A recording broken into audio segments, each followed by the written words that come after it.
हम लोग पढ़ रहे हैं computation of total income and tax liability of an individual. ठीक है, कंप्यूटेशन ऑफ टोटल इनकम। पहले आप टोटल इनकम कंप्यूट कर लीजिए, बातचीत बंद कर दीजिए। अब टोटल इनकम कंप्यूट कर लीजिए। टोटल इनकम मतलब income from salary, income from house property, income from capital gain, income from other sources और इनकम फ्रॉम बिजनेस और प्रोफेशन। ये कुछ हेड्स दिए रहेंगे, कुछ हेड्स के इनकम रहेंगे, उन सबको चुन चुन कर पहले आपको टोटल इनकम निकाल लेना है।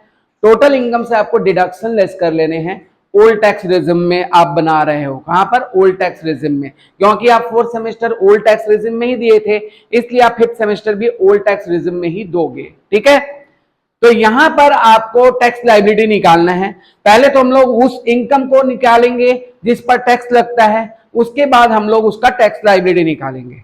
क्वेश्चन हम लोग पिक कर ले रहे हैं। आप लोग 1 मिनट तक ये पोज मतलब 1 मिनट आप पहले क्वेश्चन को एक बार देख लीजिए। 1 मिनट के लिए वीडियो को पॉज करके 1 मिनट के लिए आप क्वेश्चन को देख लीजिए। क्वेश्चन को देख लेंगे आप, थोड़ा सा अगर उसको लिख लेते हैं तो और भी बेहतर होगा इसके बाद के अंडरस्टैंडिंग के लिए। ठीक है,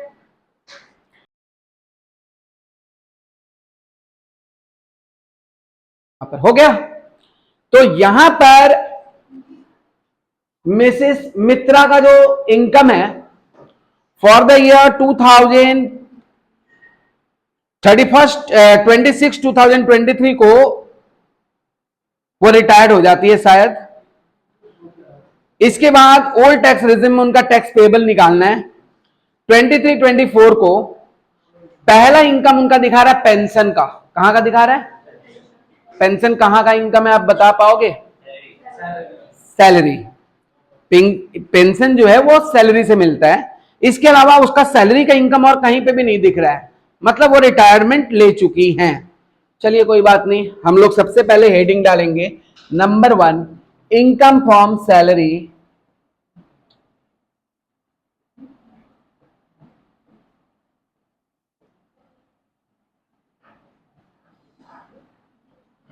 कितना इनकम मिल रहा है उनका सैलरी का? 1 लाख। कैसे पता चला?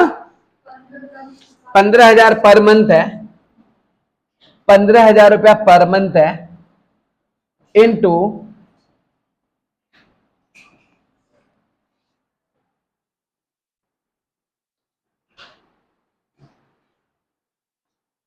12 इंटू 12। डेट ऑफ रिटायरमेंट दिया नहीं है तो इसका मतलब उनको खाली पेंशन ही मिल रहा है, और ये कभी भी मिल सकता है। डेट ऑफ रिटायरमेंट नहीं है यहां पे, क्वेश्चन में डिटेल नहीं कहा है कि वो कब रिटायर्ड हुई है ना। ये बोला गया है कि वो इस तारीख को इतना एज अटेंड की है, इससे मतलब नहीं है। अगर डेट ऑफ रिटायरमेंट आपका यही रहता 26/10/23, तो आप तो 23-24 वाला प्रीवियस ईयर ले रहे हो ना, तब आपको यहां पर ये जो 12 ले रहे हैं ना हम लोग, यहां पे 12 नहीं लेते, यहां पे 6 लेते। समझ आया बात? क्योंकि रिटायरमेंट होने के बाद उनको पेंशन मिल रहा है, उसके पहले उनको सैलरी मिलता, वो सैलरी का भी अमाउंट दिया रहता। लेकिन यहाँ पे ऐसा कुछ नहीं बोला है, यहां पर सिर्फ उनको बोला है पर मंथ उनका पेंशन लेना है। पर मंथ हम पेंशन ले लिए। कितना पेंशन दे रहा है?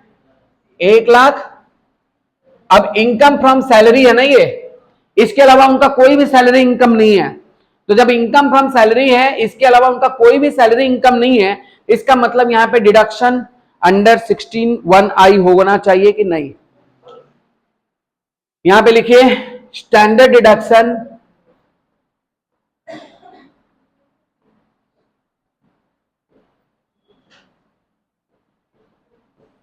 अंडर 16(1)(a) कितना मिलता है? 50,000। इस 50,000 को लेस करके बाहर हम लोग कितना कर देंगे? ये हो जाएगा इनकम फ्रॉम सैलरी। ये सैलरी का इनकम हो गया उनका। इसके बाद उनको डिविडेंड मिलता है टाटा मोटर्स से 14,000 रुपया का। इसके बाद उनको एक फॉरेन कंपनी से भी डिविडेंड मिलता है। इसके बाद उनको बांग्लादेश से एग्रीकल्चरल इनकम भी प्राप्त होता है। इसके बाद उसको इंटरेस्ट ऑन बैंक डिपॉजिट्स भी प्राप्त होता है। इसके बाद उसको विनिंग फ्रॉम लॉटरी मतलब अदर सोर्सेस का इनकम का भरमार लगा हुआ है मिसेस मित्रा के पास। अदर सोर्सेस का इनकम पूरा का पूरा बाकी का दे दिया है। तो अब हम लोग दूसरा हेडिंग दे देंगे, क्या? Income from other sources.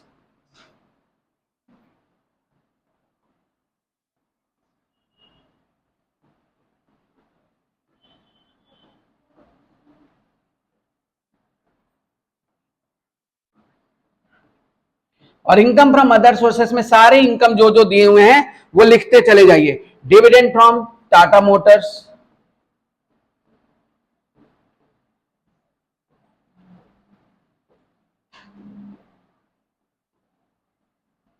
कितने? 14,000।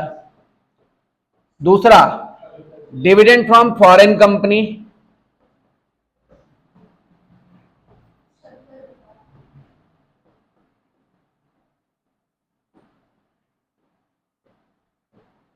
$70,000। Next, agricultural income from Bangladesh,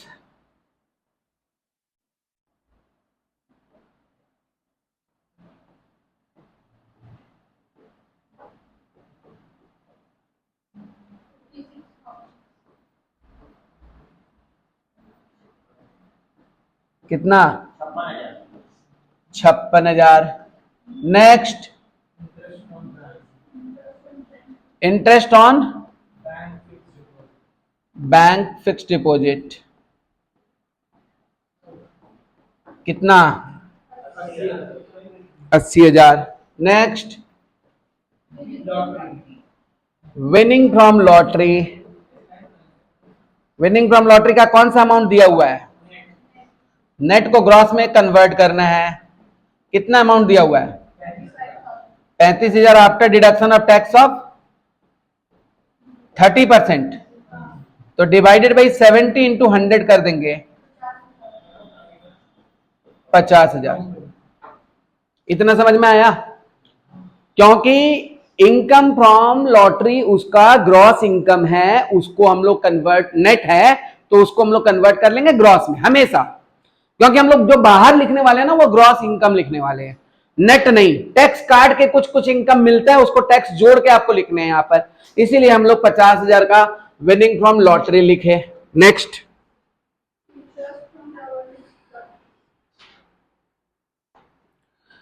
interest from government securities,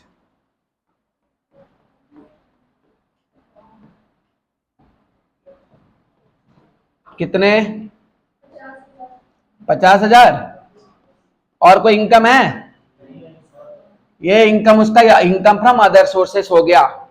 total कर दीजिए, income from other sources 3,20,000। Income from salary कितना था? और इनकम फ्रॉम अदर सोर्सेस कितना हुआ? इसके अलावा और उनका कोई हेड्स ऑफ इनकम नहीं है, नहीं है ना? तो यहां पर हम लोग लिखेंगे gross total income,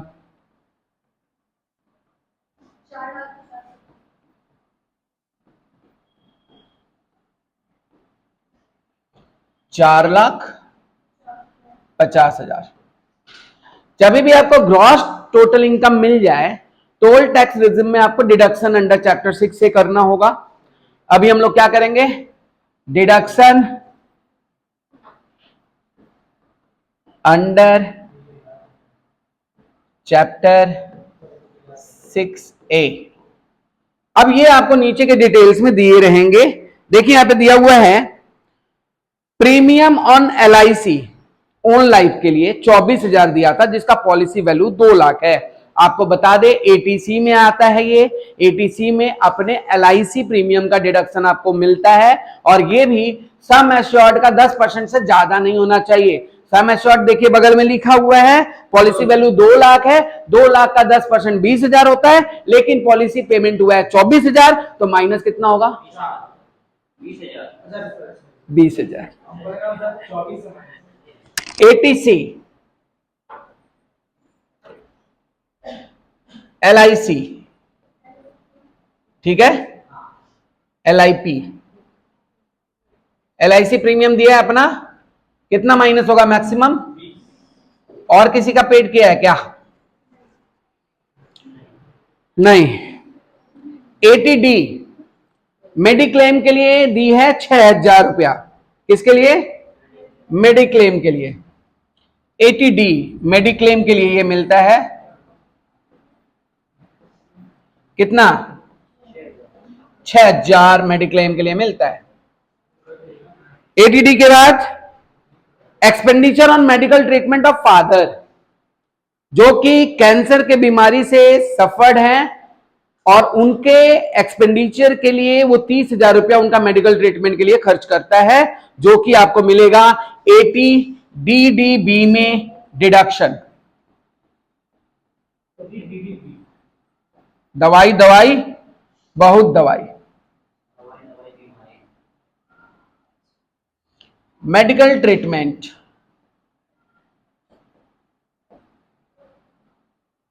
of father कितना? 30,000 रुपया। नेक्स्ट, रामकृष्ण मिशन में डोनेशन करता है वो 20,000, लेकिन वो 20,000 जो होता है ना वो एग्जेम्प्टेड लिमिट के तरफ में होता है। इसके अलावा वो कहां करता है? Prime minister national relief fund में करता है। तो एटीजी में 2 डिडक्शन वो हो रहा है। एटीजी में पहले लिख देंगे हम लोग donation to PM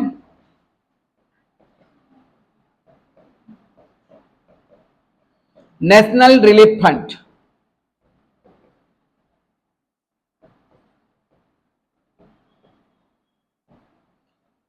PM national relief fund, donation to PM national relief fund कितना है?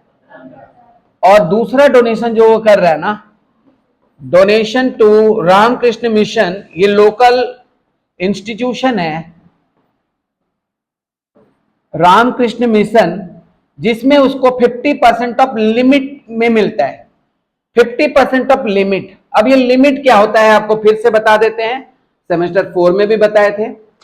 GTI gross total income minus all deduction other than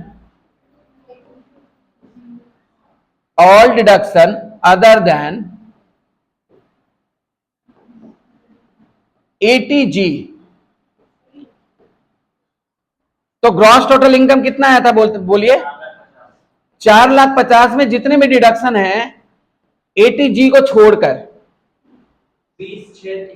20,630 कितना? 56,000। ये एडजस्टेड प्रॉफिट है। ये क्या है? एडजस्टेड प्रॉफिट है। वहां पे हम लोग एडजस्टेड प्रॉफिट निकालते हैं। एडजस्टेड प्रॉफिट आ गया, कितना आया? कितना आया? 94,000। Therefore 10% ऑफ एडजस्टेड जीटीआई आपका मैक्सिमम लिमिट होना चाहिए यहां पर डिडक्शन करने के लिए। कितना परसेंट?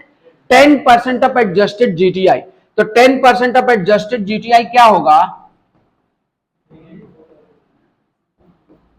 एडजस्टेड जीटीआई या 394,000, इसका 10% कितना हुआ?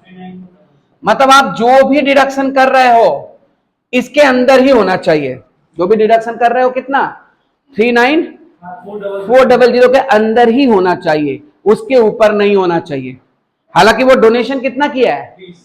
20,000। डोनेशन कितना किया है?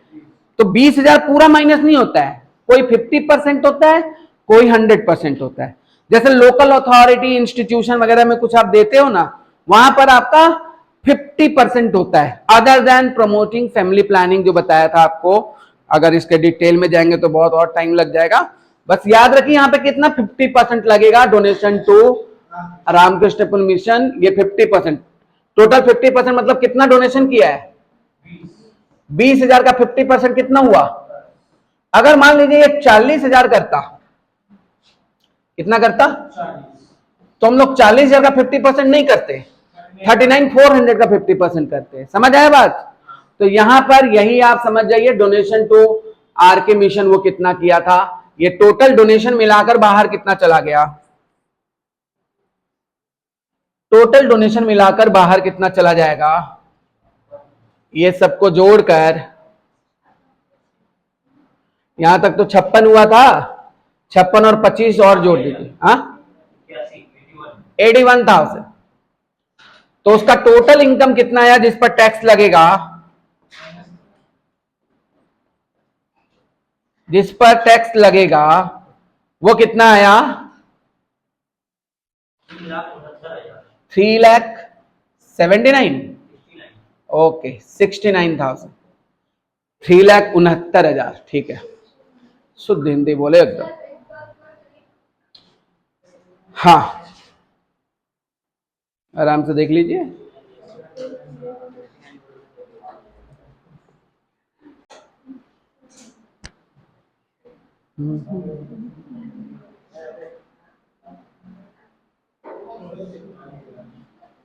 हो गया, तो अब लिखेंगे कंप्यूटेशन ऑफ टैक्स लाइबिलिटी, यहां तक हो गया। अब लिखिए computation of tax liability.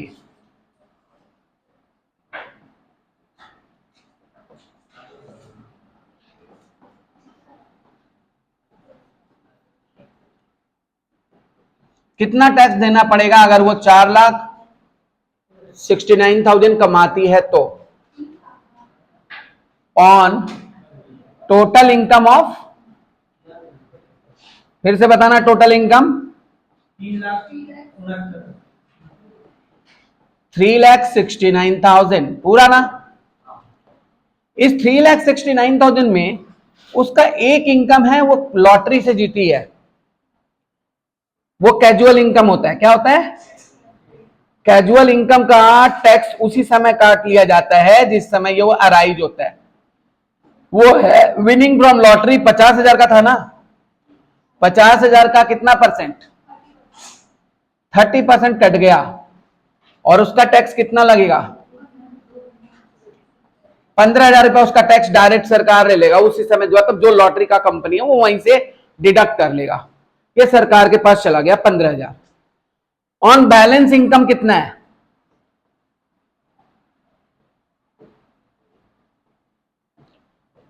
Balance income उसका होगा 3,69,000 है ना, इसमें से 50,000 चला गया क्योंकि वो कैजुअल इनकम था, बाकी कितना बच गया, 3 लाख, बारी सर है,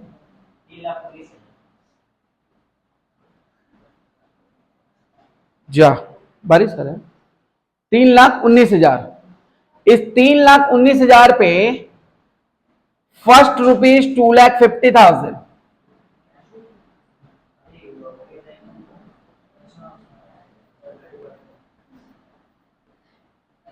पहला 2,50,000 पे इनकम क्या लगेगा, इनकम टैक्स लगेगा नील।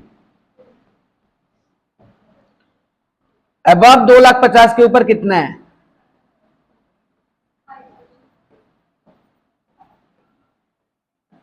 2,50,000 के ऊपर कितना हो गया, 3,19,000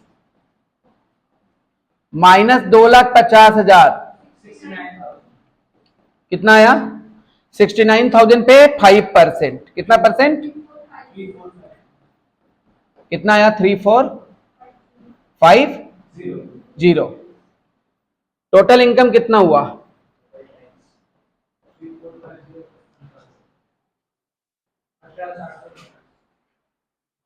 3,4,5,0। ऐड करेंगे क्या, ऐड क्या करेंगे, हेल्थ एंड एजुकेशन सेस,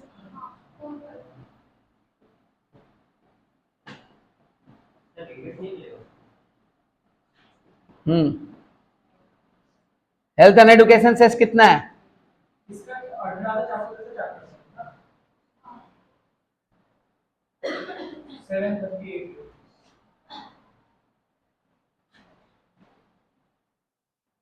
कितना हुआ इसका, 738। फिर क्या है, टोटल जोड़कर कितना आया,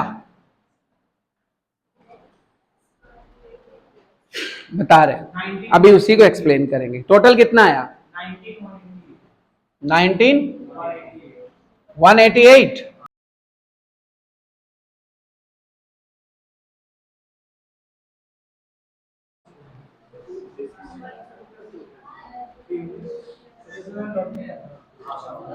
लेस टीडीएस। टीडीएस कितना काट लिया गया था उससे?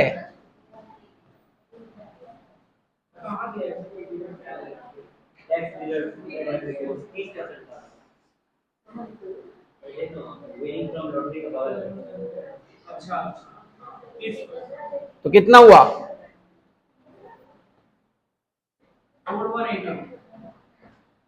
4188 आया ना। ये उसका टैक्स पेबल हुआ। ये चाहे तो हेल्थ एंड एजुकेशन से लगा भी नहीं सकते, तो उसका टैक्स पेबल हुआ। देखिए टीडीएस आपको कब मिलता है? जब टीडीएस आपको मिल गया। टीडीएस आपको मिलने वाला नहीं है क्योंकि वो कैजुअल इनकम पे मिलता है, इस पे आपको कोई रिबेट नहीं मिलेगा। आपको रिबेट किस पे मिलेगा? आपको रिबेट आपका इनकम 5 लाख से कम हुआ तो। अब इसका मतलब नहीं है लॉटरी से आप 5 लाख से कम जीते हो तो पूरा लॉटरी पे रिबेट मिल जाएगा। लॉटरी को छोड़कर रिबेट मिलता है। सुन नहीं रहा है? लॉटरी के इनकम को छोड़कर रिबेट मिलता है, भले उसमें आप एजुकेशन सेस जोड़िए या मत जोड़िए, कोई बात नहीं। आपका टोटल इनकम टैक्स इतना देना होता है ना टीडीएस के बाद। अब ये पूरा का पूरा क्या हो जाएगा? रिबेट मिल जाएगा आपको। Rebate under section 87A। और रिबेट कितना हुआ? 4188 का भी बोल सकते हो, और रिबेट आप 3450 का भी बोल सकते हो। इसका कोई मतलब नहीं है। शेष आप जैसे कैजुअल इनकम इसमें था ना, इसलिए मैंने क्या किया, आपका टीडीएस लेस करके जो इनकम हुआ वो आपको गवर्नमेंट को देना था। लेकिन यहां पर आपको गवर्नमेंट को देना है आपका जो टोटल इनकम हुआ। वो टोटल इनकम कितना हुआ? टोटल इनकम टैक्स आपका पेबल कितना हुआ? 19,188 ना। 19,188 में 15,000 तो टीडीएस कट चुका है आपका। अब आपका जो रिबेट मिलेगा वो सिर्फ उसी अमाउंट का मिलेगा जो आपको एग्जैक्टली टैक्स पेड करना है, वो आपको अब नहीं पे करना होगा। तो 4188 आपको पे नहीं करना होगा। ठीक है, तो आपको टैक्स इस बार देना ही नहीं है। टैक्स इस बार देना ही नहीं है क्योंकि वो रिबेट में मिल जाएगा। ठीक है।